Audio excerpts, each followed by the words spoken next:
In a major breakthrough, Israel's Security Cabinet has approved the Gaza ceasefire deal. As per the agreement, the first phase comes into effect on Sunday, which is January the 19th, and it will last for 6 weeks. There are 2 more phases in the works that focus on a permanent ceasefire. All eyes are on the ravaged enclave as it looks forward to peace after over 15 months of devastation. But a major question arises: who will now overlook Gaza's administration? Given how things currently stand, Hamas runs the de facto government in Gaza, while in the occupied West Bank, the Palestinian Authority, primarily controlled by the Fatah, run the administration. Murmurs suggest that the Palestinian Liberation Organization will take governance in the Gaza Strip. Internationally recognized as a representative of the Palestinian people, there are several groups under the umbrella organization. But Fatah is the most important one, the prominent one rather. Among the groups outside of this coalition, Hamas is the most prominent one, along with the Islamic Jihad. Now, since 2006, the Hamas has governed the Gaza Strip after it won the elections that were conducted post the withdrawal of Israeli forces. More recently, Ismail Haniyeh and Yahya Sinwar were part of Hamas's top leadership, but both were killed by Israeli forces. Many more officials were killed by Israeli strikes, leaving the void in the group. Now, for years, the Palestinian Authority's power was limited to occupied West Bank under Mahmoud Abbas. In the past 15 months, negotiations around the ceasefire deal raised the question of Gaza's future. Israel and Western allies, particularly the US, want Hamas out of power. But now, with light at the end of the tunnel for 2 million Gazans, its political governance still remains an unanswered question.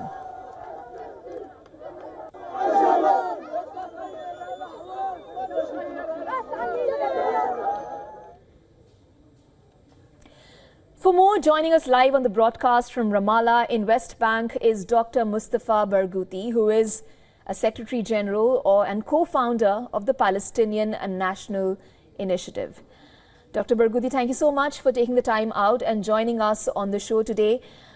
Before I ask you what is to become of Gaza, I want to ask you, do you see a successful completion of the deal? It is a phased out release. There are 3 phases. Do you perhaps at all see the deal collapsing, or do you see it successfully getting done with?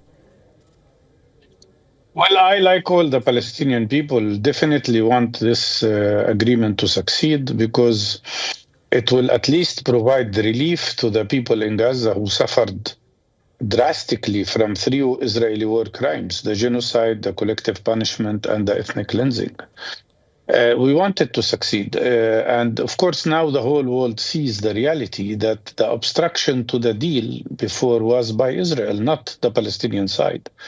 And that's what today Biden admitted, in contradiction to what he used to say before.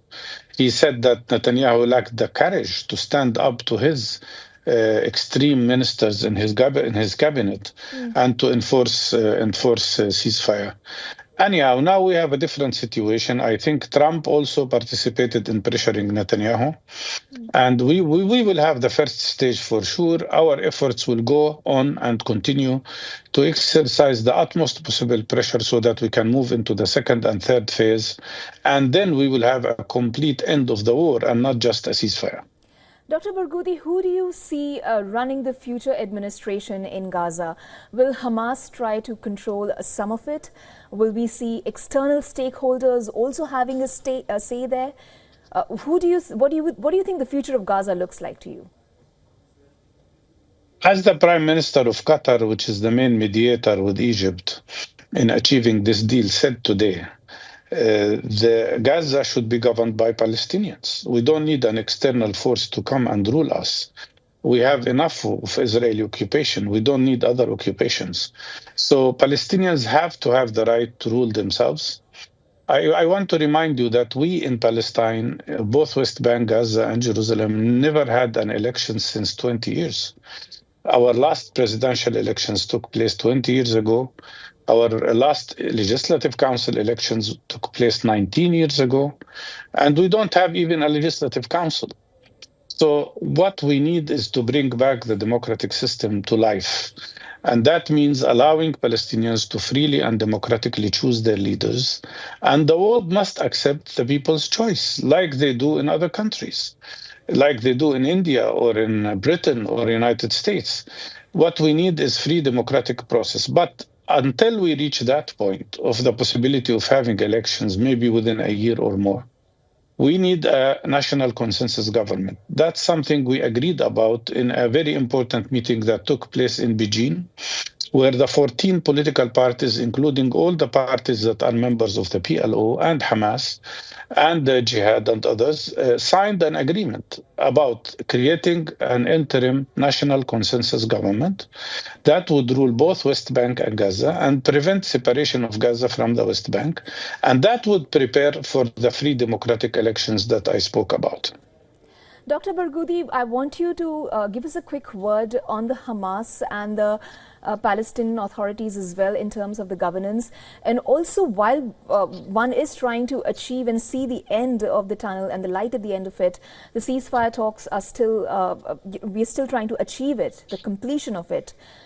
Do you see external stakeholders who possibly have a say in deciding the future of Gaza, considering the deal was announced by Egypt, Qatar and the United States? Who those external stakeholders could be, in your opinion? These external stakeholders should help us rebuild Gaza and reconstruct what Israelis have destroyed. They should also help us prevent Israel from going back to war again, as Netanyahu is promising. That's the recipe for the future. And they should help create a true process that would lead to the end of Israeli occupation. People have to understand that the Palestinian story did not start on the 7th of October. And this war we are having today is maybe the 10th war in the history of Palestinian-Israeli confrontation. The main cause of everything, the main cause of the disease is the Israeli military occupation of Palestinian land.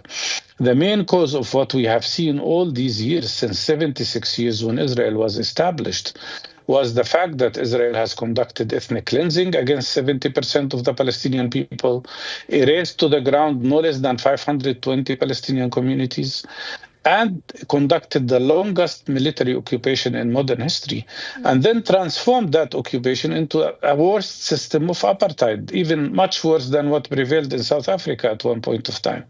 So this oppression has to end. We cannot have peace unless we are accepted as people, as Palestinians, on equal footing with Israelis and with other people, unless we are allowed to be free from occupation, from oppression, and allowed to build our country and have peace, a just peace and prosperity, like every people want in this world. When do you see elections happening in Gaza? I think we will have elections not only in Gaza, but we should have them in the whole areas that should become the Palestinian state. And that, how long would it take to prepare for these elections? First, we have to stop this war. Then we have to have a strong input to reconstruct the basic needs in Gaza, like infrastructure, health facilities, educational facilities, water pipes, pipelines, electricity networks. These are essentials. I do not think we can start the process of elections before a year from now, but not later, because sooner or later we have to give the people the right of what they deserve, which is to choose their leaders. And this would solve the problem of internal division that we continue to have. Meanwhile, we will never stop working for a unified Palestinian national leadership, because we are facing other risks, not just the war on Gaza. We face the risk of Israeli intention of annexing the West Bank and destroying completely any last chance of a Palestinian independent state. We face the threat of ethnic cleansing by Israeli settlers in the West Bank. We need unity. Without unity, we cannot succeed in facing all these challenges. Dr. Mustafa Barghouti, thank you so much for your time and joining us on the show today. Thank you.